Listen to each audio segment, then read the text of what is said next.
I get examined, DPS stops by, they take me down to the station, and, I think that was like one of the eye-opening things for me was when they had to call my parents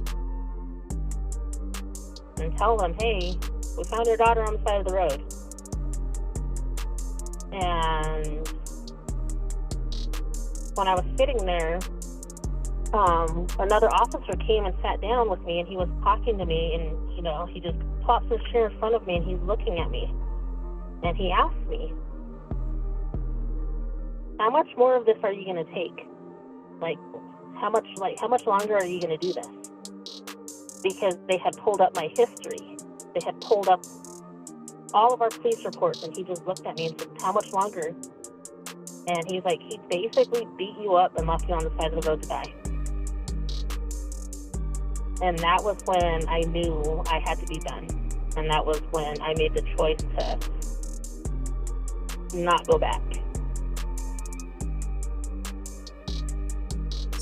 And there he goes again, opens up the car door, and he wants me to let him out. Not letting him out, I could get his parents on the phone, and he punched me in the face. Punched me in the face while I'm driving, while his parents are on the phone. We're coming up behind a semi, and he starts to grab my steering wheel, and he's like, just end it now, just end it now. And that was like when fear truly set in, that if I did not pull over, that we were going to die. So I pull over on the side of the road, and then he just starts punching me on the right side of my body, just nonstop, starts punching me. I'm trying to get my seatbelt off. He's holding onto my seatbelt. I'm trying to unlock the door, and he's just repeatedly punching me. Finally get my seatbelt off. I'm trying to get out the door. He's reaching all the way across from the passenger seat, trying to hold the door closed. I'm trying to get out. He's he's grabbing onto my hair. I finally get out. I'm standing on the side of the road, and he's holding onto my hair. And so that was when I was done. And so that's when I kneed him in the face. I started punching him until he let me go. He gets out of the car, comes over to the side of the road, and pulls me behind the car and puts me in a chokehold. Throws me off to the side, off the road where nobody can see me. And we're kind of wrestling, and I'm telling him to stop. And, he comes behind me again, puts me in a chokehold, and that's when I had elbowed him hard enough that he let me go, so he threw me again, and then gets in my car and drives off. And he left me there on the side of the freeway. It was probably about 8:30 at night. I don't have my phone, because my phone's in my car, and he just leaves me on the side of the road. And I was probably out there for maybe about 30, 45 minutes before somebody pulled over to help me. What's up, beautiful people? It's your favorite light, LB. Welcome to another episode of the Confidence Way podcast, where we are shining light on the darkness that is domestic violence and abuse. If you ain't never been here before, we got 3 goals: to educate, empower, and encourage. We are here to educate anyone who has never been in an abusive relationship, doesn't understand domestic violence and abuse, or perhaps you have been or currently are in an abusive relationship and you don't even know it. We are here to empower all of our survivors to stand up and share your story without shame, fear, guilt, or judgment, because you are strong, you are powerful, and your voice deserves to be heard. And lastly, we are here to encourage anyone who is currently suffering in silence. Listen, you're not alone. You're not crazy. Abuse is not normal. Your feelings are valid, and despite how you may feel and how it looks in this very moment, there's always a way out. There's always support when we encourage you to seek it. Now let's go hop up in this thing, because y'all know we got to rise above these insecurities, release the burdens of shame and guilt, and revive our God-given power, purpose, and passion the confidence way. Because we about to light it up. Y'all, on the show today, we have the most amazing light, the most amazing soul, the most amazing, beautiful person that you would ever want to meet, Miss Shelia. Girl, how you doing? Yes, I'm doing good. How are you? You know, it's a great day to be alive. Y'all, before we get into it, I just got to let y'all know, every time I think about her, I have to sing, "Oh, Sheila, let me. If you don't know, you're too young. for that. Go ask your mama or somebody. But anyways, we're going to dive right in this conversation today because it needs to be had. It needs to be shared. It needs to be told. Somebody needs to hear it because it's going to help somebody. Miss Sheila. Yes. How many abusive relationships have you been in the past? I have been in one abusive relationship. How old were you when you got involved with this person? 23. 23. And how long were y'all together? Almost 15 years. 15 years? Almost 15 years. It took me that long to get out. Sis, did y'all get married? Yeah. Nope, thankfully. We never did. That's one thing I'm glad never happened, but I had, yeah. Oh my goodness. Do y'all have any kids? We have 2. Okay. How old are they? They're both boys, 13 and 2. Okay. And then I have a 19-year-old from a previous relationship. So she went through all of that with us as well. Oh, bless her heart. How are they doing now that you're out? They're doing a lot better. My daughter actually goes to school up in Seattle. So I think she just kind of wanted to, get away, and that's something I encouraged her to do, was to leave Arizona. And then my 13-year-old, he really helped me in a lot of, situations, just being supportive and, knowing that, the things that, we had gone through, wasn't okay. And then the baby, he's 2, so he didn't really, didn't experience, what the other 2 had. So. Wow. Girl, we are thankful that you and those beautiful babies are now in a safer space, safer environment, mentally, emotionally, physically, all the leads. We're thankful that you are there. Oh, yeah, definitely. We're so thankful to be out. It's been, I can't even explain the feeling once you know you're out and you can do it. It's amazing. It's like you're taking your first breath again for the first time. Yes, it is. It really is. So 15 years, that's a long time. Yes, it is. You got to take us back. We got to backtrack this whole situation. You were 23 when y'all met. You got to tell us how you got to tell us how you fell in love, if you fell in love. No, I did. And it just goes, looking back now, he's a narcissist. So he did the whole love bombing in the beginning, presented himself a certain way. They're looking back now, knowing what I know, the lies were flooding in from the beginning. When I had first met him, I come from, like, my aunts, my mom they're independent, they're strong-minded women. They don't, put up with things like that. They're very, I guess, dominant, in a good way. So, that's how I was raised. And, I just never thought I myself was going to end up in a situation like this. And, when I first met him, that was just my mentality. I just did me, and, then I met him and, just immediately, like, the love bombing was there. He made me think I met, like, the most perfect person in the world. And, that wasn't the case. So. Now, when you say love bombing, because not everybody, like, people in the space who are familiar with abusive relationships, we get it. But when you say love bombing, what do you mean? Like, how did that look? And what was homeboy doing for you to now see, yeah, that was definitely love bombing? Just the communication was there, even just like coming by my work, bring me lunch, like he would make me dinner, every single day. I mean, like, we were doing something, he was, saying, like, those nice words and, in, previous relationships. I just had never, had anything like that. We would, previous relationships just, we would hang out like here and there, but he just like came on like so strong, and I just didn't like think anything of it at the time.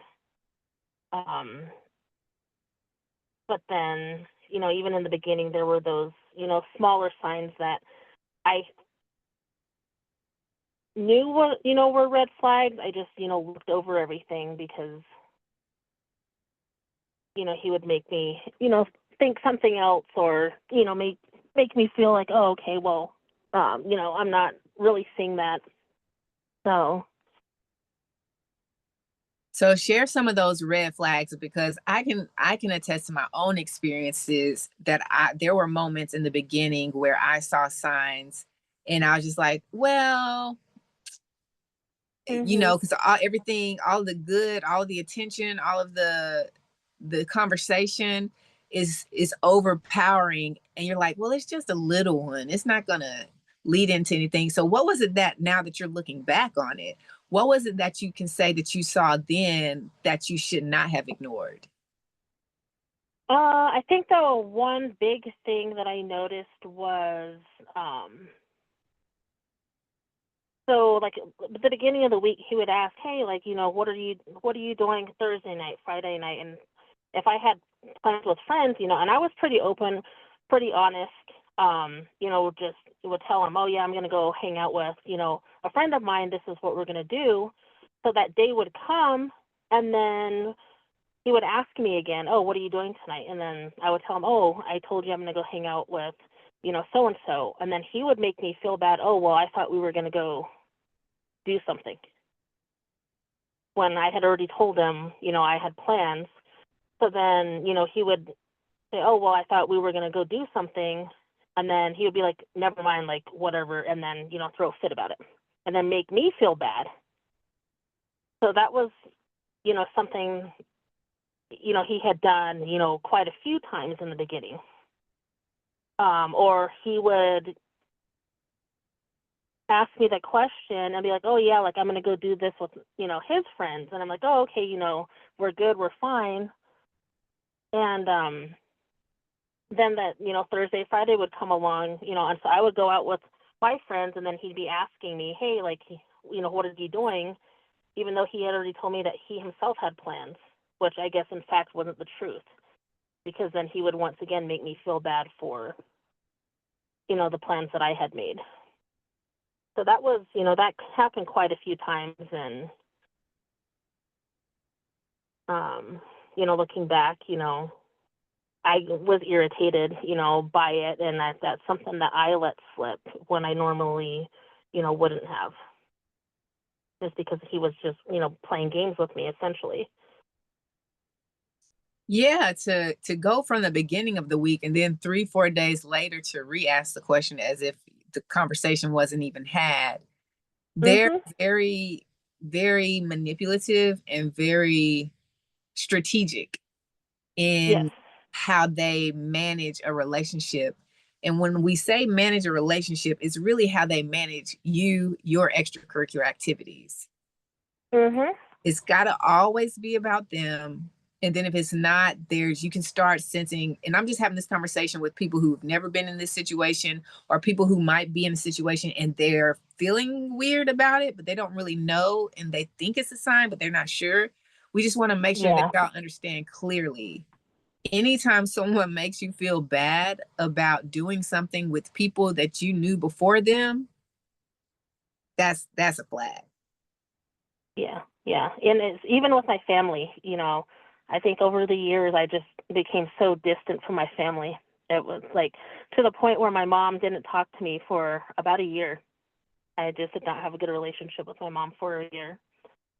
Oh my goodness. Because of them. Yeah. I imagine that had to be so tough emotionally for you. It was, but he had me convinced that my mom was a certain way. He had a lot of control over me. He had a lot of control over me. They make you question other people's intentions. Oh yeah. Now that I'm out and, people, reach out and, want to hang out, I'm just, yeah, it hasn't been, very fun because now I question everything and it's definitely harder now.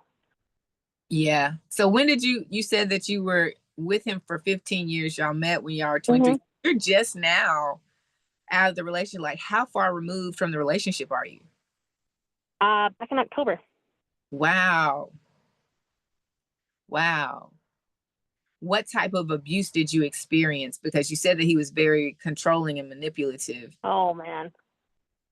Oh, let's see. He used to, so, going back to the beginning of the relationship, and it progressed, and things just definitely got worse. So back in the beginning of the relationship, a lot of it had to do with me catching him lying, me catching him cheating. I remember I was pregnant with my son, my 13-year-old, and I had known that he had a daughter. I knew that he had a daughter, and that's, he kind of told me that probably about 2 or 3 weeks after we met, and he knew that I had my oldest daughter. And then I ended up getting pregnant, and we were getting ready to move in together. And I remember he just one day he wanted to sit down and talk, so I went and I met with him, and he's like, I just want you to know that I have 2 other kids. Outside of the daughter that he told you about? Yes. And I guess they were all siblings. The 3 of them had the same mom, but he had only initially told me about his daughter. Oh, okay, I guess hold he up. had Wait, another. no. Hold up. Hold up. Hold up, Sheila. Hold up. Okay, so he 2 or 3 weeks in, getting to learning, meeting each other. He said, by the way, I have an older daughter. Now, how old is she? She was a year older than my daughter. Okay. Okay, so when y'all first met, how old was your daughter? My daughter was 4. Okay, and she's in homeboy's daughter's 5. Yep. So fast forward 2 years into the relationship, did she not spend much time with him, the 5-year-old? No, because his thing was that ex was crazy, that she would not let him see his kids or anything. So, he had me convinced that, the ex-wife was crazy, she was mean, she was a bad person, and he had me convinced of that. Let me tell y'all something real quick. That's part of the code. That's part of the code, is to convince whoever they're currently with that their past relationship, wife, girlfriend, whoever, is crazy. And they really convince you, because it's not like you have the opportunity to even meet the person, to have a conversation. And if you did, she's probably, who knows what he's done to them mentally that makes them upset, and you can have him or whatever. But they will tell you that that person is crazy, and they'll try to, you can only take their word for it. And going into a new relationship, you're not really, I personally, I can only speak for myself, I wasn't thinking that someone just flat out and say somebody else is crazy. I didn't have that in my mind. I imagine you didn't either. So I just wanted to pause there for a minute for anybody who needed to know. If you need some signs, if someone's constantly tell you that any of their relationships in the past were messed up because of the other person, there's something that they're not sharing with you about themselves. I'm not going to say it was their fault, but there's something that they're not sharing with you about them, because they're not able to take responsibility for anything that transpired. So we've got the 5-year-old who was never really around because supposedly the ex-wife was bananas. Mm-hmm. Y'all are now 2 years in. You have a sweet baby boy on the way. And while you're pregnant, he says, by the way, my 5-year-old has 2 other siblings. Yes. How old were they? 4 and 2 or 3. So I actually, and this is the crazy thing is, so we weren't together 2 years before I got pregnant. We were probably together like maybe 6 months when I got pregnant with my son. Okay. So, so she was 5, and so then my stepson would be 3 or 4, because he would have been 3, and then my stepdaughter, my youngest stepdaughter, was not even born yet. His Wait ex was a pregnant. minute. His ex was pregnant with the third one. Well, I got pregnant in June, and my youngest stepdaughter was born in August.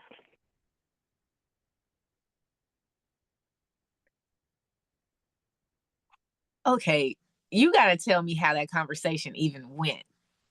I didn't know. I didn't. So he just told me, hey, like, we sat down, we were getting ready to move in together. This is probably maybe 2 weeks, looking back now, probably about 2 weeks after his youngest daughter was born, that we were moving in together. But I didn't know. I didn't know that his ex was pregnant at the time. Like, I didn't know that he had another son. So, he was just like, my family might mention these other 2 kids, these are my kids. And I was like, what the heck? Like, dude, like, I'm pregnant. We're getting ready to move in together.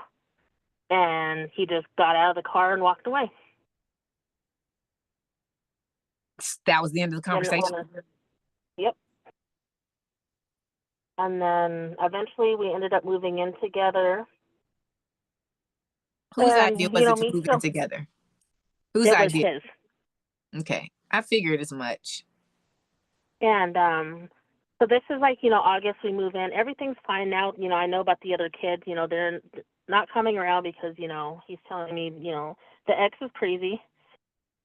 And it was Thanksgiving that same year. We were at his mom and dad's house. And this was back when the iPhones weren't locked. They didn't lock. You could just open up an iPhone. And his phone kept going off, and he had it in his room. So I pick it up, and I see text messages from a girl, and they're both telling each other that they love one another. So I ask him, I'm mad. We're at his parents' house. I ask him, and do you know what he tells me?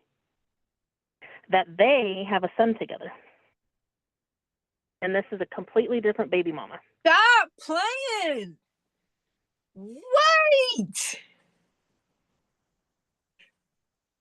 Wait, Sheila. Wait. And I'm still pregnant. I still haven't even had my kid yet. Yeah. I was just about to touch on that. I was about to tap dance on that. Wait a minute. Okay, so now the body count is up to 4? 4 other children? Yep. 3 by the ex-wife. Yeah, so, and that was his ex-wife. Well, not even his, they were still married. Oh my, this is bad. So Sheila! It was his ex, but I didn't even know that they were married. So he didn't even say that, hey, by the way, the mother of these 3 children was my wife. Wait, were they still Correct. married when y'all were together? Yes. No. Yep. But they were separated, but they were still married. And I did not even find out about this until maybe we were 5 or 6 years in that he was married. I'm about to explode. This is bananas. Okay, So the crazy thing, yeah. We got to pump the brakes. We got to pump the brakes. So you're at his folks' house, for Thanksgiving. Mm-hmm. And you find out while you're still pregnant, because this is 6 November, what, like you only feel like you're still pregnant. You Mm-hmm. find out that there's another person who has a son with him as well. How old is this child? So we're talking Thanksgiving of 2010. My stepdaughter was born August of 2010, and his other son was born in April of 2009. So he actually got this other girl pregnant while he was with his ex-wife.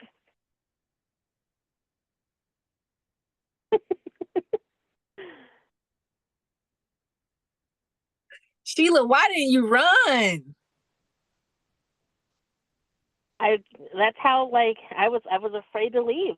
I didn't think I was going to do it. I could do it by myself. I didn't want to be a single mom with a baby.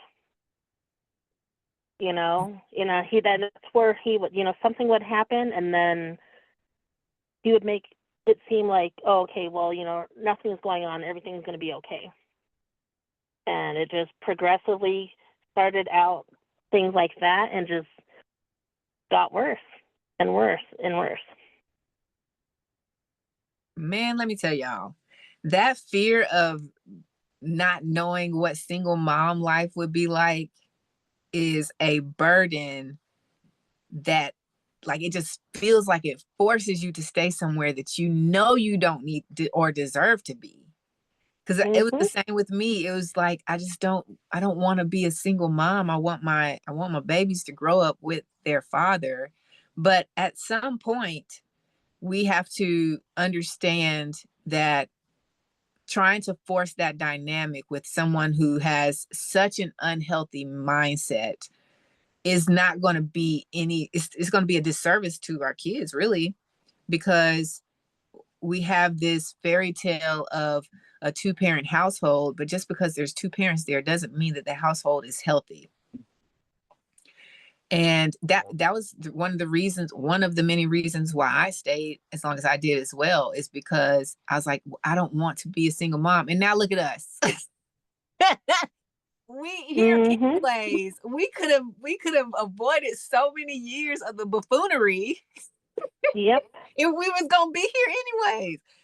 Oh man. So I just wanted to play right there for a second, because I want everybody to know my response to you is not me judging you. Like, I need them to know why you stayed.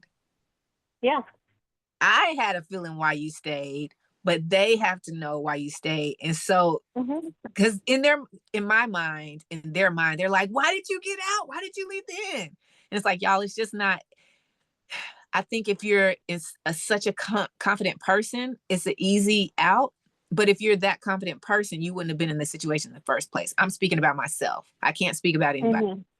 And so when you have certain insecurities in your life, and you have so many doubts, and then you have the manipulation of somebody else who says that they love you, who says that they're going to provide for you and protect you, and all the things that this person is supposed to be for you, there's just this wave of, it's an ocean of emotions, and you don't know what is really going to be the best for you. And oftentimes it's people who aren't thinking about themselves.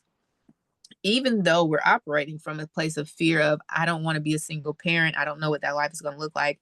It's also, at least for me, it was like, well, I still want you to be in your kid's life, and all kinds of situations that happened in his past. I didn't want to be another thing that contributed to what he had already experienced. But it's just, y'all, it's just crazy. It's just bananas. And we know better now. And we're in a better place more mentally now. So I wanted to stop there so that people could hear that not everybody's reason for staying is the same, but a lot of times they're similar. And a lot of times the reason to stay is dictated from a place of insecurity that we have to heal from. And for anyone who's out there who's currently in a situation and you're staying there, ask yourself if you're staying there because of insecurities about your capabilities, about how amazing you are, or if you're staying there because you want something for the person who's abusing you that they don't deserve when they're not treating you the way you deserve. That's all I got. That's all I got on that. Okay, so he says, so he just like, oh, well, yeah, I love her. We have a kid together too. He was just saying that he was just telling her that he loved her, that he didn't, but that they did have a kid together. So, that's what he says. I'm pretty mad. I still sit down with him and his family, try to get through Thanksgiving dinner, and everybody kind of picked up that there was something going on, but neither one of us said anything. So this was probably about 2 hours outside of Flagstaff is where we were. So on the way back to Flagstaff, he knows he's in trouble. Like, he knows I'm mad. So he starts to try jumping out of the car when we're probably going about 60, 65 miles an hour down the road. And this is where he started making me think that, okay, well, I have to stay, because if not, he's going to jump out, like he's going to kill himself. And that was kind of when, I first experienced anything like that. And it was just another way that he sucked me in, because I felt like, okay, well, if I leave, like, he's going to kill himself. And, he did this jumping out of the car tactic multiple times, throughout our relationship. So you're in the driver's seat driving y'all back to your place. Mm-hmm. And he would just unbuckle his seatbelt and open the door. Yeah, he wouldn't ride with the seatbelt on. He would just open up the door and then put his foot out like he was going to jump. And what was it? What was it that you would say or do that would make him put his foot back in and close the door? Now looking back, it was just the fact that he truly wasn't going to do it. He was messing with me, like mentally messing with me, making me think that he was going to do it. But then he would, close the door and bring his foot back in, and then we would talk some more, and then he would open up the door again. So I'm slamming on my brakes. There's semis behind us, cars flying. Like, he's putting my life at risk, because he's trying. And my daughter, who's 4 at the time, she's in the car with us. And it was just something that he mentally made me think that he would kill himself. Pause right there. That's another sign for anyone who needs to know that many times the person who is abusive will threaten suicide. And it's really hard to call their bluff. It's really, if you care about anybody else other than yourself, it's really hard to call the bluff of someone who does that. And they know it, because at this point, they've done so much manipulation and they've had so many strategies in place that the person who's being abused has fallen for. They know that they can do this, and the likelihood of their bluff being called is slim to none. And like Shelia said, it was just another tactic to get her, as another mind game. That's what they do. They just play mind games all the time. So if you know anyone who's ever reached out to you and said, hey, my significant other just told me that if I don't come home right now, or if I don't pick up the phone, they're going to kill themselves. Or if someone has told you that, just be real leery that that's not a healthy space to be in. That's not a healthy situation. And you can easily love somebody from a distance. You can definitely pray and however you support people from afar so that you can be healthy mentally and emotionally. It's okay to do that from a distance. Don't let them continue to manipulate you and make you feel like you're going crazy, when it's just, they don't make, what they're doing is the thing that doesn't make any sense. Man, so y'all on the highway, the highway, and he's playing bananagrams, and y'all get back home. Do y'all have the conversation? Like, does the conversation ever come to a resolved you're good with where it ended and he's good with where it ended. Yeah, he just, once again, made me think that, he was just, telling her what she wanted to hear, that he didn't really feel that way about her, that he was just saying that because they have a kid together. And, essentially, that's where that conversation ended. Okay. So this is Thanksgiving. So how was Christmas? Because I know that sometimes Christmas was fine. Like there were no issues. But I know that not too long after that, I think maybe January of the next year. So at the time I was a CNA and I was working a lot. Anytime I didn't have my daughter when she was at her dad's house, I was working. I would work 16-hour shifts. And I remember this one night I came back and I don't even remember at this, because it was so long ago, what he even said. And I kind of got mad and I kind of like slammed the door and I went to go into the bathroom to, wash, to shower and whatnot. And he ended up pushing me into the bathtub. And I'm like 8 months pregnant at this point. Pushed me into the bathtub, and that was the first time that he had ever put his hands on me. And I remember his sister was downstairs and she could kind of, hear some, banging around. And that's when she called upstairs and was like, hey, like, what are you doing? And that's when he stopped.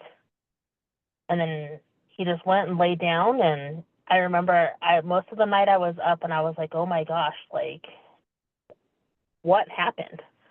That was the first time I had ever experienced anything like that. And, laid there awake all night. He got up in the morning and I never got an apology. He never even talked about it. He just acted like it didn't happen, just got up, went to work, and I was left there the next day still confused and questioning everything. I didn't want to tell anybody. What was preventing you from telling somebody? I was scared.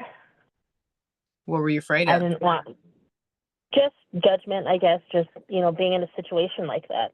That fear of, I guess, being like a statistic. I didn't know what my parents were going to think. At that time, I was still starting to get to know his sister, so I didn't feel like I could open up to her.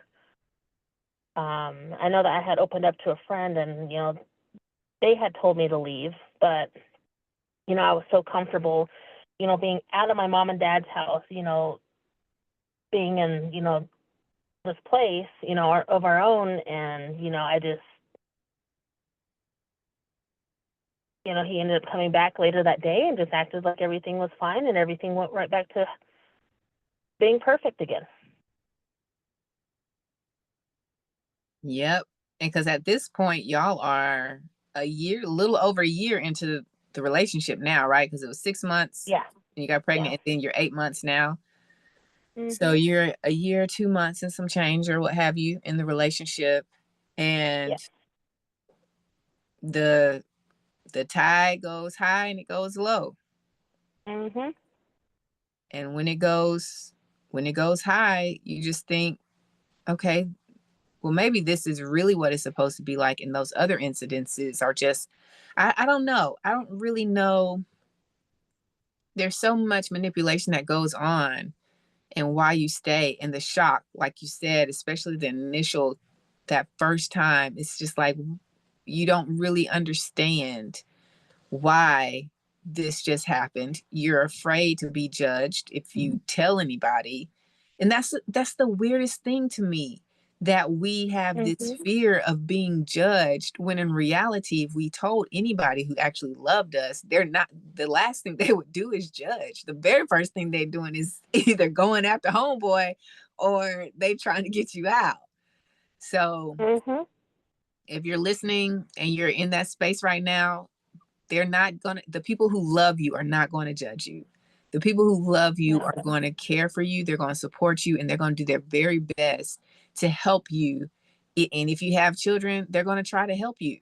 You're not in this alone at all. It's just I think it's just the buildup of that the other person, the homeboy or the homegirl who has done such a good job of the isolating you from your family, from the people who they know have an influence on how you make decisions and things like that, that you feel like you don't have them anymore, but you do. They're there. They're always there waiting. And so I just encourage anyone who's currently in that situation, you don't have to stay for the sake of embarrassment or shame or judgment. You don't have to stay for the sake of whatever homeboy got going on, because just let them handle themselves. Like, they gonna find somebody else to do this to anyways most of the time. So just let them be over there.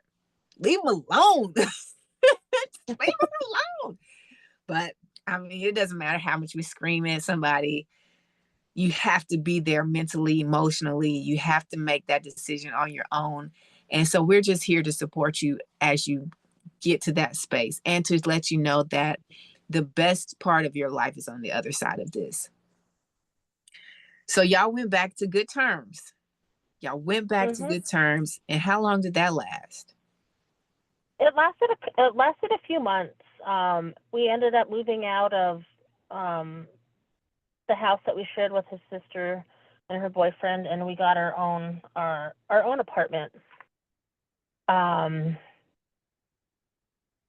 So we, things were good for a while.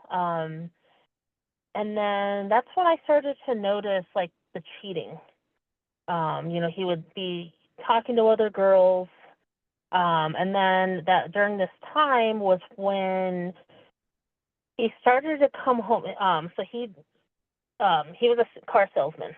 And so I just noticed that more and more he was coming home late, like at 10:30. He would stop at a bar, and they would have drinks with, he would have drinks with, like, his coworkers. But it wasn't just a couple. Like, there were nights that he was just coming back, like, extremely intoxicated. And this is, like, where a lot of, I started to notice more of the cheating and, him talking to other girls was during this time. And then I don't, looking back, I think it might have just been his guilty conscience, because then he started taking things out on me. And one of, like, the first incidences I remember was, I had dinner ready. By 7:00 was, when he was off, the dinner was ready. And he didn't come back until like 10 or 10:30. And I had gone upstairs, and I was in bed. And he came back and comes upstairs, starts getting ready for, just taking off his work clothes. And he asked me, "Oh, well, where's my dinner?" And I was like, "Oh, it's it's on a plate in the microwave."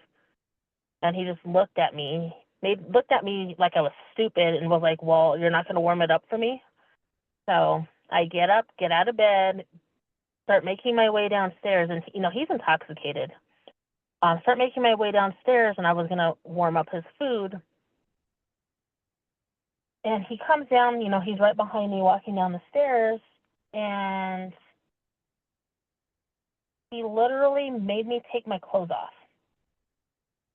And he was getting very confrontational, made me take my clothes off and get down on my knees in front of him and tell him that he was the boss.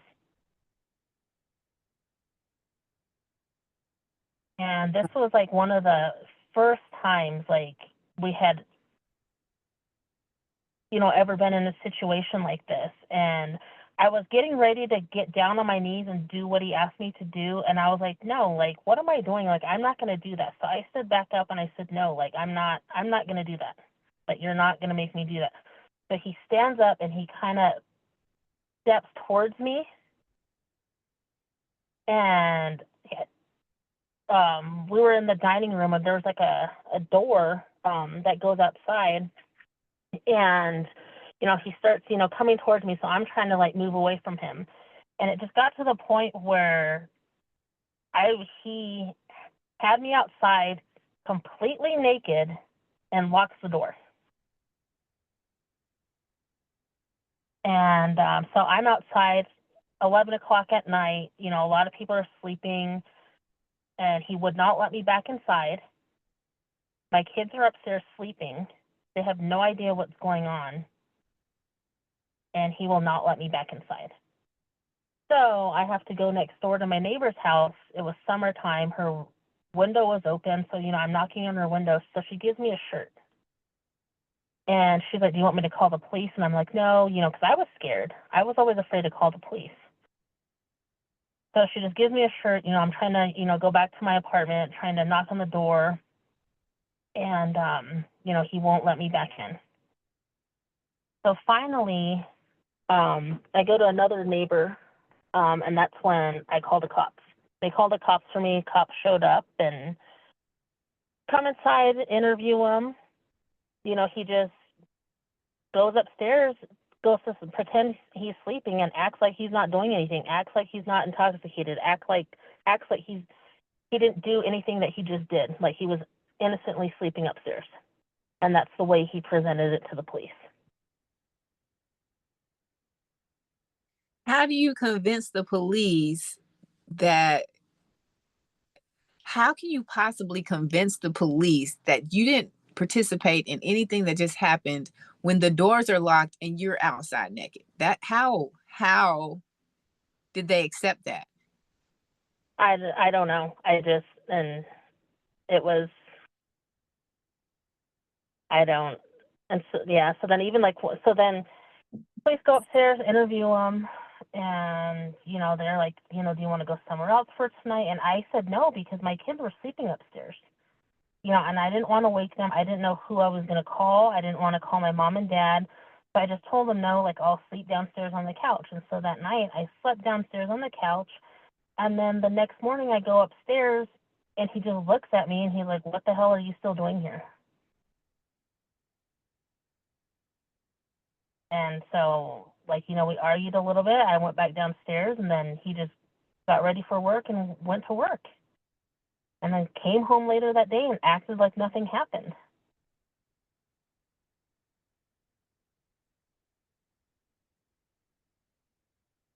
So even after you slept it off and the next day he went to work, I'm guessing you went to work, the kids went to daycare or something of that nature.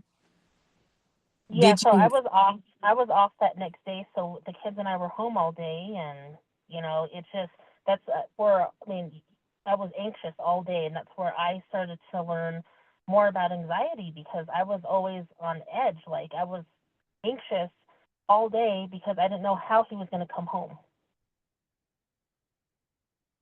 how he was going to be, what was going to be said when he came home. And did you ever have a thought during that day to just take the kids and go, to your parents' house? I did, I did. It was my pride. I just didn't want, he would make comments, up and, before this point, oh, well, you're never going to be anything. You're always going to have mom and dad to depend on. You can't do anything without me. You wouldn't have any of this if it wasn't for me. And this is, during this time, this is where a lot of that started to come out. So he made me, during this time, he would make me feel like I could not do anything without him, that I needed him. And my parents were, I'm a daddy's girl. Up until I met him, my mom was still making my doctor's appointments. It was just, how things were. And, he just, rubbed it in my face, and that my parents took care of me the way that they took care of me. How was his relationship with his parents? Oh, it's bad. And I didn't realize that until later on, more recently, within the last few years, how bad the relationship is. So when you say bad, were either of his parents abusive to him? So his parents were abusive to one another. And then I have learned more throughout the years that at one point, and I actually learned this from his ex-wife and I are now best friends. So that's she not had shared a story.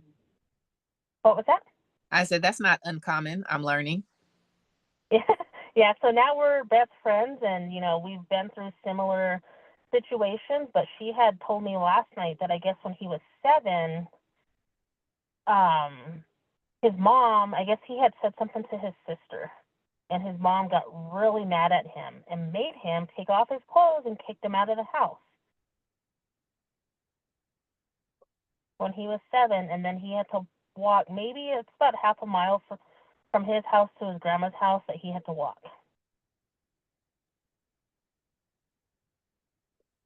Oh my goodness. So there's like a lot of trauma on his part, and I get it, I understand it, but I mean, That's it's awful. just a bad situation.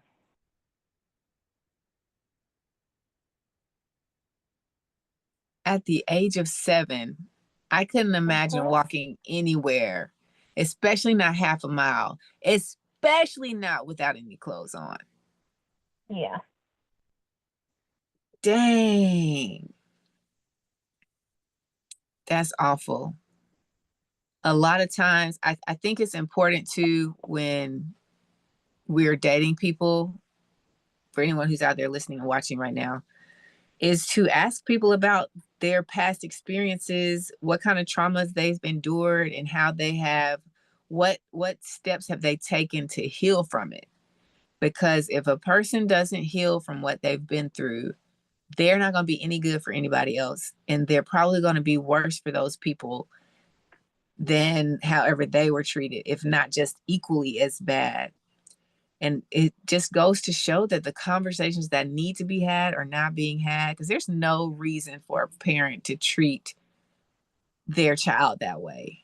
And then there's no reason for a child to grow up and treat a whole nother grown human being that way. But dang, it's not surprising when people try to hide their trauma and not actively face it, address it, and work on healing from it. And it causes other people, undeserving people, to carry the burden of something that they don't want to heal from. That's bananas. Wow. So he told that to his ex-wife, and she just revealed that to you. Mhm. I learned that last night. That's bananas. Wow. So you're still there, just Mhm. from all of the emotional roller coaster, all of the shame, the guilt, the fear, the uncertainties, the insecurities. You're still there. And then, like, because there's a big gap, right, between your 13-year-old, you just had the other baby, right? Like you said, Yeah. you 2. Yeah, he's 2. So, like 11 years. 11 Mhm. years. I imagine you're still dealing with different types of abuse. You're still finding out that he's being with other women. How do you Yeah, there even? was just a lot of lies, a lot of cheating. Oh man, and like I said, the abuse just got worse. It just got to the point where I was being put in chokeholds. He broke my nose at one time, and was just he would get and we would get in arguments, and he even started saying stuff to my kids, and things just got worse and worse and worse, and even right before the baby was born, he the day before the night before my due date, he had been drinking, and I had gone through his phone, and he's talking to 6 or 7 different women, telling one that he loves them, calling her his wife. He has I would say like 5 other girlfriends, I guess is what it looked like. And then he's telling another lady that he wants to have a baby with her, that he wants to have a son. Well, I'm pregnant with our now 2-year-old. It's just things got to that point, and it's just like they just never things just never stopped. And it wasn't until October of this this past year was when things just got bad. And this is when I knew I had to leave. We had gone down to Phoenix. We went to a Cardinals game, Monday Night Football game, and before we had even gone down there, he started, like, I don't know, like, there are certain, he just wanted you to do everything for him. He acted like he was so helpless, like he could not do anything, but he expected you to figure out a way to do it. So I had gotten off work early, got home, and he's not ready to go. Our 2-year-old is not ready to be dropped off at my mom and dad's because, for whatever reason, he could not give the baby a shower while watching the dog, which did not make sense to me. And I said, well, if this was me or if this was the kids, you would have told us, hey, figure it out. And, the conversation just, escalated a little bit more to the point where he was telling me that I was mean to him, that I treated him bad, that I was a bad person. And, it was his birthday. It was the day before his birthday. We were going to go down to the game, so we both decided, okay, well, we're going to go down to the game. So we still go down, watch the game. The whole agreement was that we were going to leave by third quarter because we had to get back to our responsibilities, which are our kids. So we're leaving Phoenix. He's mad because he's like, oh, well, because of you, we have to leave the game at third quarter. And I was trying to tell him, hey, like, this was the agreement that we made. And we're driving down the freeway, and there he goes again, opens up the car door, and he wants me to let him out. Not letting him out, I could get his parents on the phone, have them on, talking to his mom, and then his dad ends up calling him, asking, hey, like, what's going on? Like, what are you doing? And he just starts screaming at his mom and dad on the phone. Keeps opening up the door, wants me to pull over to let him out, and I'm just like, no, like, I'm not doing that. Like, we got to get back. And we had probably been driving for about 30 minutes, and he punched me in the face. Punched me in the face while I'm driving, while his parents are on the phone. And, I asked him, I was like, why did you punch me? And he doesn't give me an answer. He just gets back on the phone and starts yelling at his parents again. And just saying, oh, well, I'm sick and tired of this nonsense, and, saying whatever he's saying. So I just continue to drive. And then eventually he gets off the phone with his parents, and we're driving, and I'm driving in the left-hand lane of the freeway. We're coming up behind a semi, and he starts to grab my steering wheel, and he's like, just end it now, just end it now. And that was like when fear truly set in, that if I did not pull over, that we were going to die, because he was acting that crazy that I knew that at some point he was just going to ram us into another vehicle or off the road. So I pull over on the side of the road, and then he just starts punching me on the right side of my body, just nonstop, starts punching me. I'm trying to get my seatbelt off. He's holding onto my seatbelt. I'm trying to unlock the door, and he's just, like, repeatedly just, like, punching me.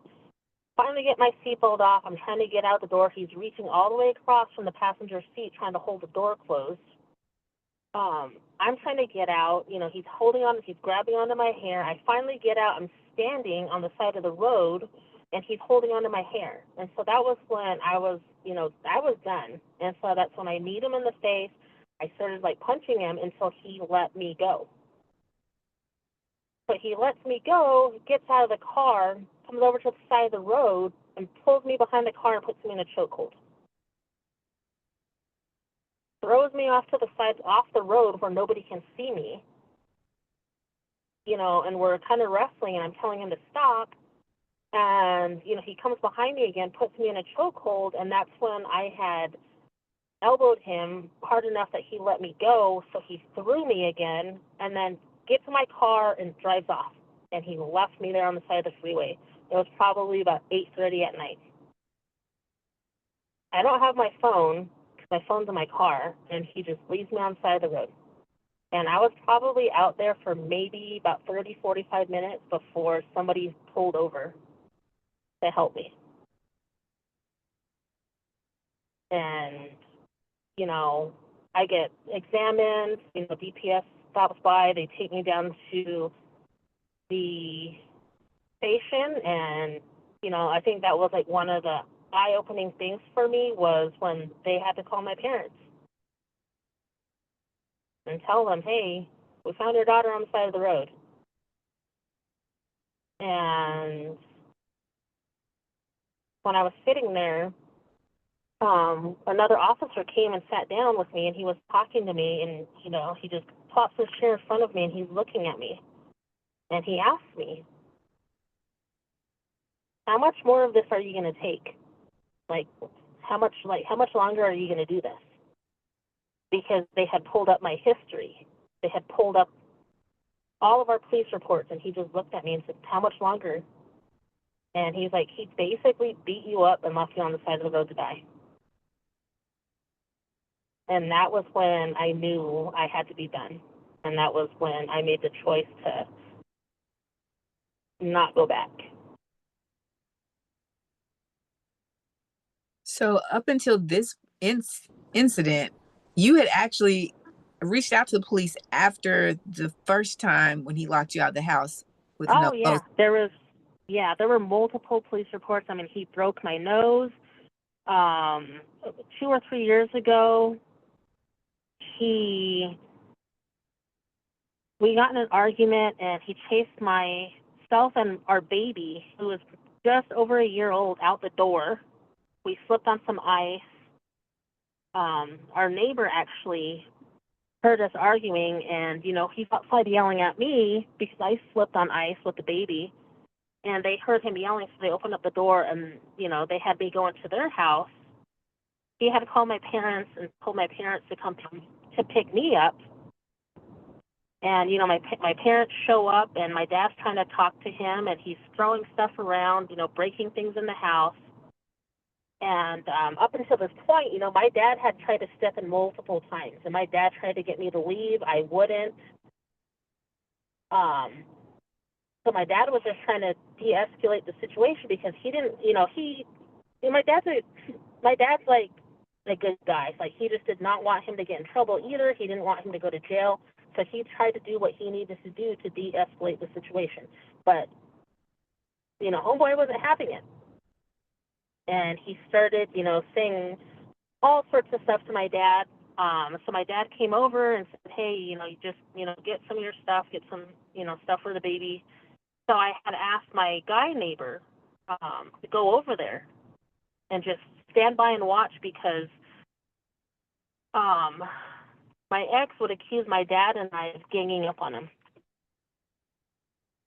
You know, he wouldn't believe what we were telling him. You know, he wouldn't remember what he did. He wouldn't remember what he said. So he always felt that we were ganging up on him when we were trying to tell him, hey, this is what happened. So I had the guy neighbor go over with us, and we're trying to get inside the door, and he's standing there, and he won't let me in. And the neighbor is trying to tell him, hey, like, you know, you got to let her in and at least get stuff for herself and your son. And, you know, at this point, that's when he starts pushing my head. And I barely sneak by. My dad and the neighbor, you know, are standing between him and I, and there was just enough room that I could go upstairs and get some stuff. And, you know, I come back downstairs with the stuff, and my dad and my neighbor are standing there in the doorway, and he's still yelling and screaming. And that's when he started, you know, then he started pushing my dad, and that's when the neighbor's wife called the police. Police get called, and while the police are walking up to the house, he starts yelling, I'm going to effing kill you. And he said it about 3 or 4 times, and we don't know if it was directed at myself. We don't know if it was directed at my dad. And, you know, so that was, you know, another police incident right there. He got a DUI while driving my daughter and my son. And, there's just, multiple incidents. And I never left. I never left. I would leave for a little bit, and then I would go back. And then it didn't help, back in 2017, we bought a house. And shortly, maybe 6 months, about 6 months after we bought our house was when he broke my nose. At any time during any of these police reports, did he ever go to jail? Yeah, he did. He had to take domestic violence classes. He had to take a class for alcohol. Anger management. And, anger management. And he just does it and just acts like he's invincible and he's not going to get touched. And then even talking to his ex-wife, she's been through similar incidents. He went through domestic violence classes with her. He went through anger management classes with her. Yeah. It's just repeat patterns that we're finding in all of our stories, and it's just, it's crazy. But now, now that I'm out and now I'm taking all the steps that I need to take to make sure that, there are some consequences at this point. Because I've had enough. I can't go back.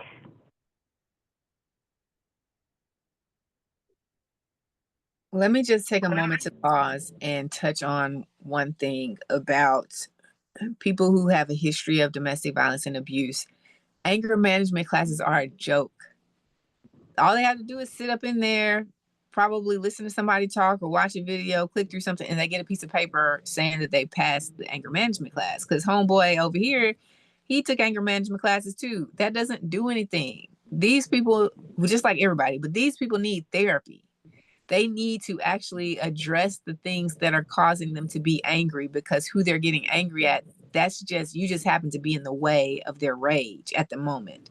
So if you're in a relationship and you see signs of something, or somebody comes out and it's like, yeah, I took anger management classes. I need history of therapy. I need consistent therapy to know that you're actually healing from your trauma and not, quote unquote, managing your anger, because you ain't doing that at all. It's not managed. Oh my gosh. Yeah, that was I had to touch on that because I've heard the anger management thing, the courses, take the courses, and that's their remedy for something, but it doesn't help the person, and it doesn't help the people that person will eventually come in contact with. You had multiple police reports, and so he spent a couple of nights in jail here and there, but they never just, there was nothing there to hold him.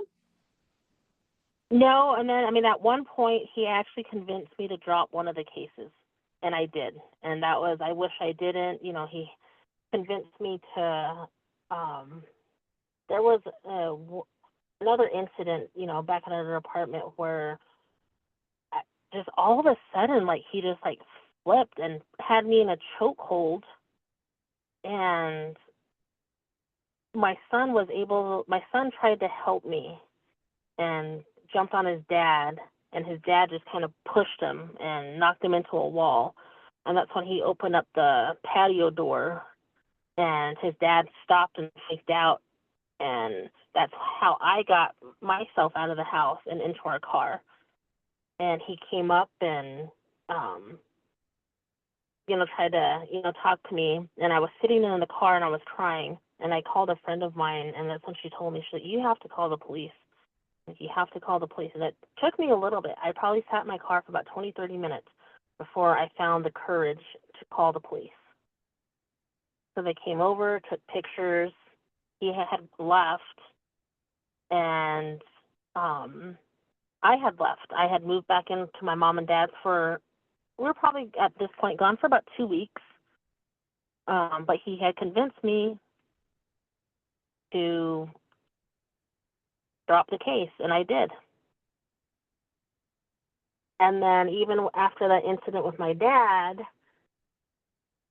I had gotten a lawyer, hired a lawyer, got all the way up to the point where he got served,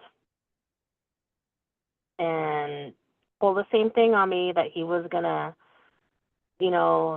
kill himself, and, made me feel bad. And there I was again, putting that court case to an end, and we moved back in.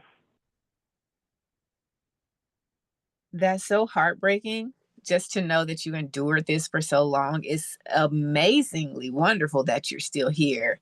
And for people who don't know, when you're in an abusive relationship and the abuser, homeboy or homegirl, decides to do anything, any form of choking or strangulation, that increases your chance of homicide by 600% from that person.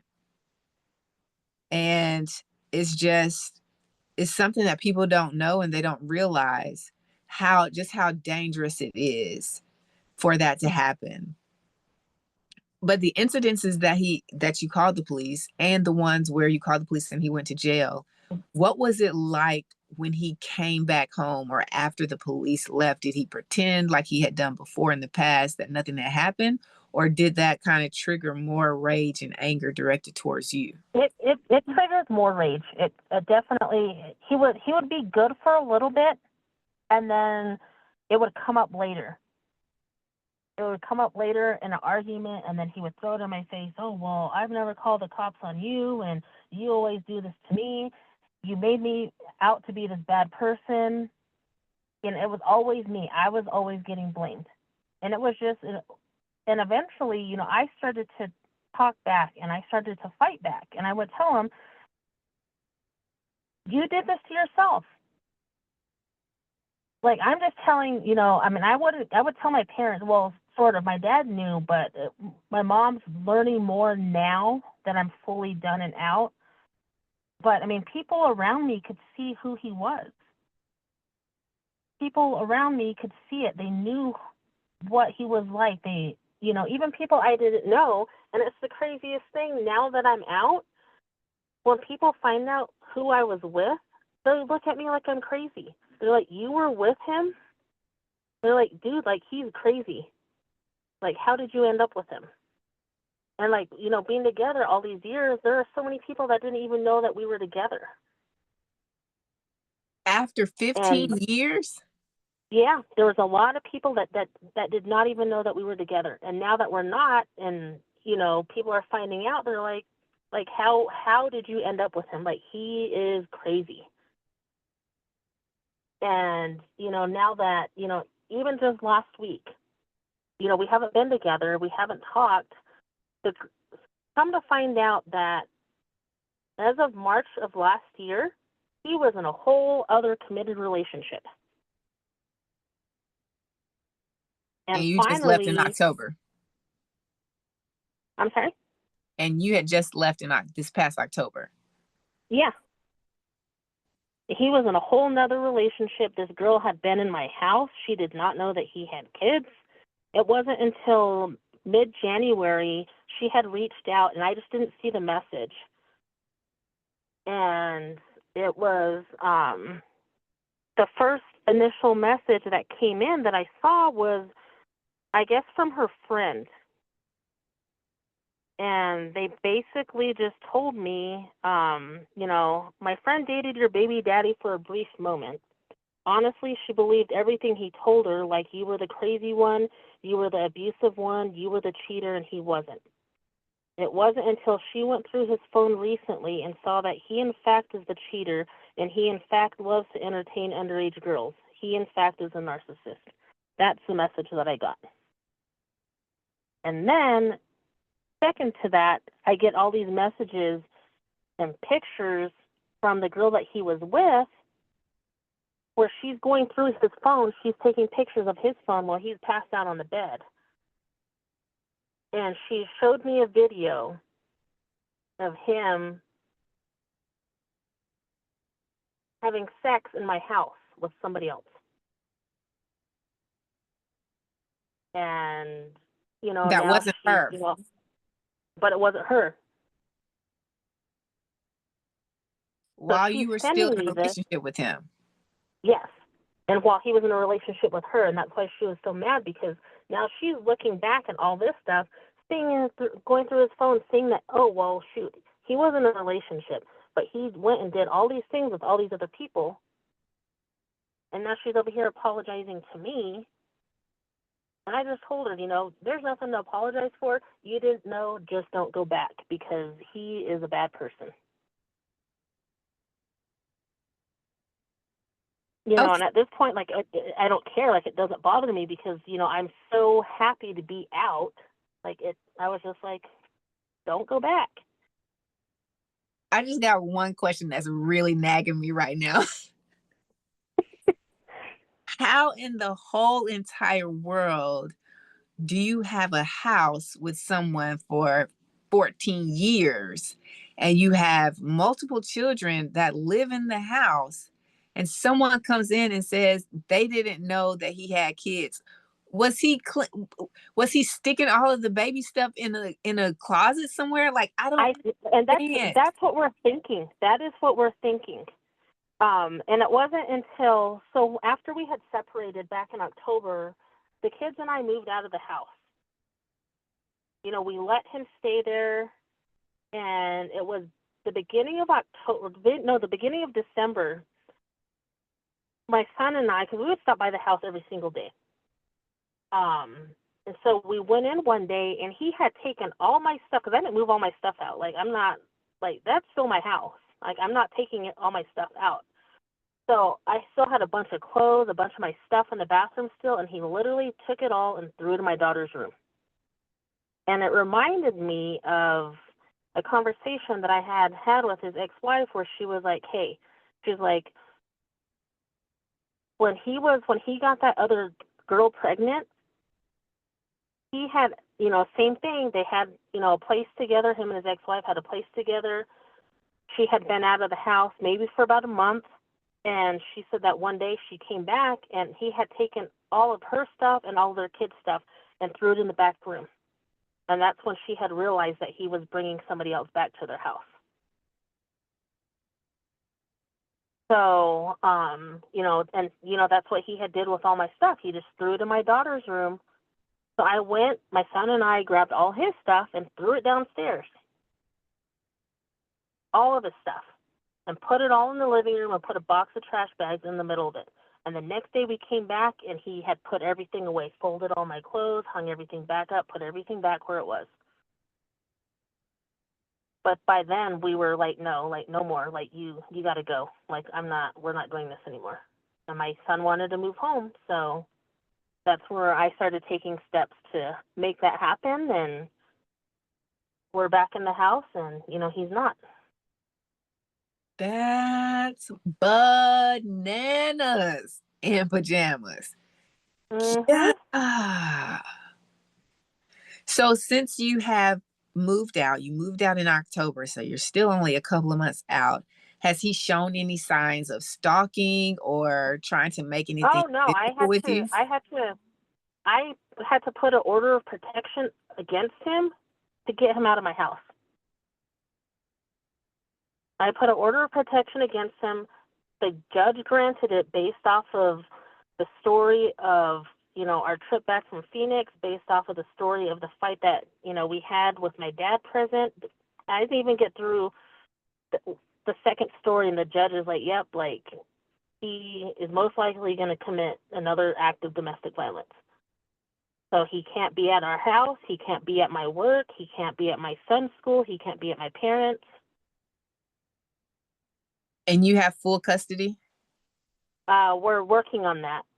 But it's something that we're working on.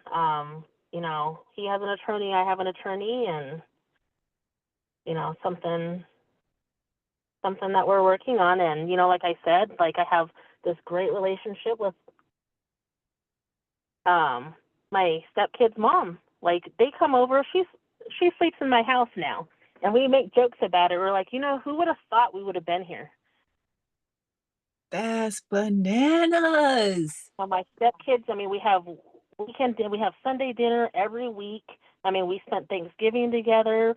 We rang in the New Year together. And spent the day after Christmas together. Like, And yeah. homeboy ain't nowhere around. Oh, and I don't even think he knows that we're friends, but I guess he'll see in a couple of weeks when we go to court because, I mean, my stepdaughter is going to be there. None of the kids want anything to do with dad. Nothing. I mean, you can't blame them. No. And I hope that when y'all go through these proceedings and all of this stuff is laid out on the table, that not only do you get full custody, but I hope that everything works out for the best for the kids' sake as well. Oh yeah, definitely. That's like the one thing that I have to make sure happens because I mean that house, I mean it's not my house. I mean we got that house for the kids, not just, my 3 kids, but my other 3 stepkids. So, I mean I got to, do it all for them and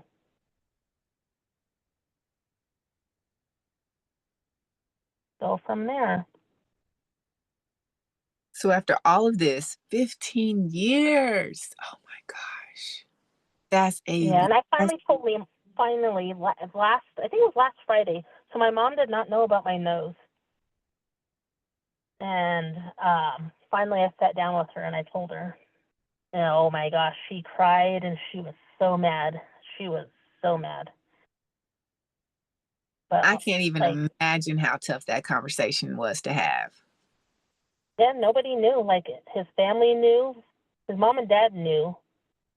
My kids knew, and his sister knew because his sister took me to have surgery. She was the one that drove me in to have my nose fixed. And then What I hid out for 2 or 3 weeks until my nose was healed and just popped back up into the world, like in front of my family, like nothing had happened. I want to know what that conversation was like between you and your sister on that car. I mean, his sister on that car ride. She asked, she looked at me, she's like, what happened? And she knows how her brother is. He's very controlling of his family as well. So even right now, like his sister will reach out. She's reached out like once or twice, but we know that he's telling them not to talk to the kids. But he can't talk to the kids anyway. He ended up turning off their cell phones. So I mean, he cut that communication off with them himself. But as far as his parents and his sister, we know that he's telling them not to reach out. And he's just that controlling on that end that I think they're just as afraid of him as we are, that they just do whatever he tells them to do because they know how mad he's going to get. One thing about them is that they're going to control whoever allows them to control them. And it's, in my experience, it was like a test because I have this I call her my godmom, and she just came into our lives right before, like in 2020, I think it was, or 2019. So she's been really helpful with the kids. And there was a time where we were standing in our house and his level of control was just outrageous. We were standing in our house and she was there and she had her phone open for something. And he saw on her phone that she had my name saved as, it was still Emily and my last name Hayes. And it had my dad's name and then his daughter. So Homer's daughter. He was like, you need to change that. That needs to be homeboy's wife. And you need to change her last name. And she did. And I can remember sitting at the kitchen table and my stomach was turning because I knew how much control he had over me.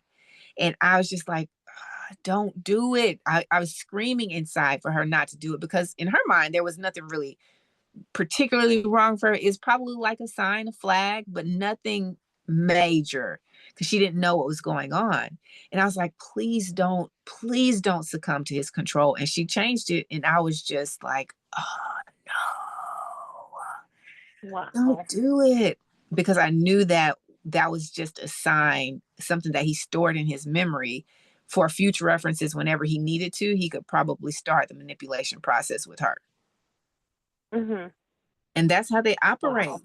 That's how they operate. If they know, they have a sense of who they can control just by little tests. Because there's no reason. He tried to make me do it with his dad. I had in my phone, I had him saved as Mr. Last Name. And he says, you need to change that. I'm like, why? It needs to say dad, or it's like he's trying to make me change it to something. And I was like, this is my phone. I call him Mr. Last Name. Like I call him Mr. Homeboy, you know? But why would I change my phone? Because it was just so much. It was so much like petty control that it didn't make any sense. It's because you're not answering my phone when he calls. You barely answer your phone when he calls. So, but yeah, I just wanted to say that they put feelers out. They can sense which one of your people, your friends or family ain't with the foolishness. They can sense that, and they don't even try those folks. But they do, once they sense that, they start working on you to cut you off from that connection and that bond that you had with them. And then they try to convince you that they're the friend of yours or that family member of yours who really has your best interest at heart. They're the one that's in the wrong. They don't need to be up in your business and all these other things that they can say to make you start distancing yourself from them. And then they play on that with, oh, when's the last time you heard from so-and-so? And they make it seem like, dang, you're right. I haven't heard from them in a while. Why they dropping me? You know, I thought we were better than that. And you start questioning your friendship. This is how it happened for me. Questioning your friendship with other people that were there way before. And it's a whole hot mess. So Sheila, child, woo, Mm-hmm. Lord have mercy. I needed to put a disclaimer up here and be like, hey, y'all need safety harnesses, helmets, elbow pads, knee pads, seat belts. Y'all, this is about to be a ride. Child. Oh my gosh. Thank God that you are safe, that you're finding your happiness and your joy and your freedom to be who you were created to be again. I have one last question for you though, before we hop off of this conversation. As you're going, now that you're on the other side, now that you're experiencing fresh air again, and you're navigating your way through this healing process, what would you say? How would you define confidence? And how does confidence feel for you in this moment? Oh, wow.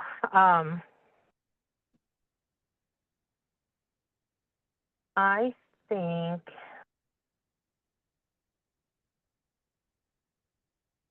it's,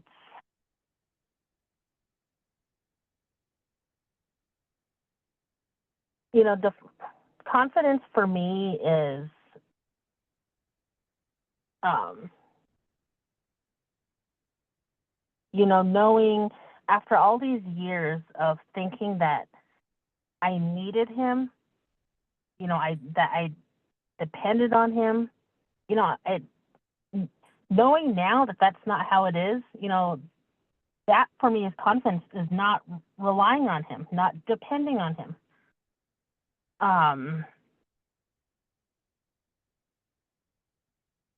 And then,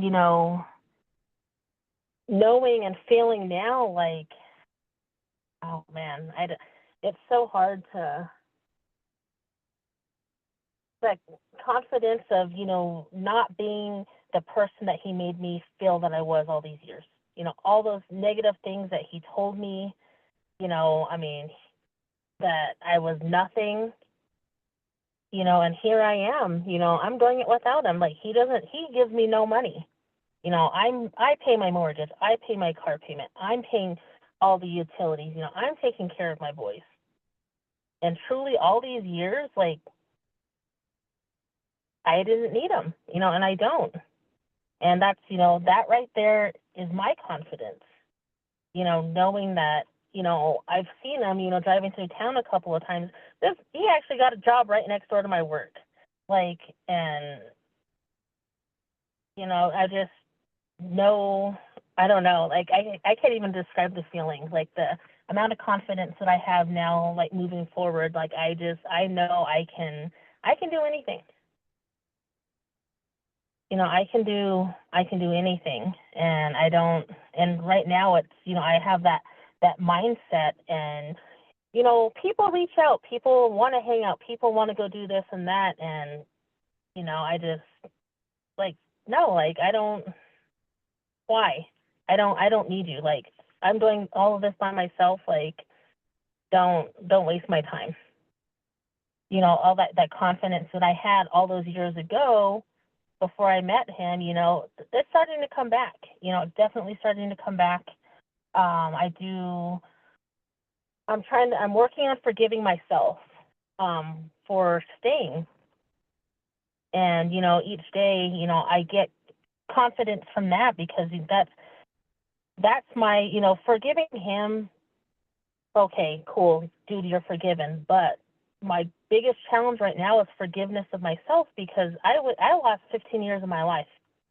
I wasted 15 years of my life staying somewhere I was not wanted, and I was not loved.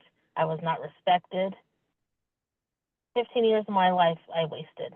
I'm working on forgiveness because of what I put my kids through. I chose to stay. They didn't want me to come back sometimes. They didn't want to go home sometimes. But I'm like, no, it's going to be better. And it wasn't. So I'm working on that forgiveness, because, I chose to put myself in that situation over and over and over, until I could, find that reason to leave. And it took that long. But you out, girl. You are out. Yep, I am. And I said am, something amazing. You said something so important, is forgiving yourself. Yes, it's important to forgive the other person for yourself, but I think a lot of people forget that you have to forgive yourself too, because it's easy to carry the burden of shame. It's easy to carry guilt and regret for the decisions that we make, and we keep making and we keep making. And I think that it's a beautiful thing that you're like, you know what, I need to forgive myself for this, because it's hard to move on beyond a trauma that we chose to stay in if we're not actively seeking to forgive ourselves and love ourselves the way we know we deserve to be loved. So kudos to you, Shelia, for, oh, Shelia. I couldn't help myself. Kudos, sis. Kudos to you for taking that and saying, you know what? I did this. I acknowledge it. I acknowledge my role, and I'm going to forgive myself for it, because that does not define me, nor does it define the future that I am prepared for. Woo, y'all. Y'all know this has been another amazing episode. Thank you to the amazing, the resilient, the strong, courageous Miss Shelia for coming in and gracing us with your presence, sharing, being able to be open and vulnerable and share your story, with the hopes that it helps encourage other people and empower and educate others to understand what it can look like, what it can be, why people can get stuck there, but to most importantly know that there's always a way out and there's always another side. Sis, we truly appreciate you for staying here, for showing up, for sharing your love, for sharing your light. And y'all know what it is. As always, we gon' pew, pew, pew, pew. Sis, oh, Shelia, let me love you till the morning sun.